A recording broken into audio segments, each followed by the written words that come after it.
Magandang hapon po at narito na po ang resulta ng ating 5pm Pieces o Lotto results today.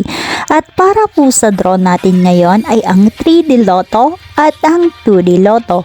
Para po sa mga bagong nanonood, huwag niyo pong kakalimutan mag-subscribe sa aking channel at pahit na din po ako notification bell para updated po kayo lagi sa aking mga bagong upload. At para po sa ating 2D Lotto 5pm draw, 9 and 22 in exact order. And for 3D Lotto 5pm draw, 6, 9 and 8 in exact order. Maraming salamat po sa inyong panonood.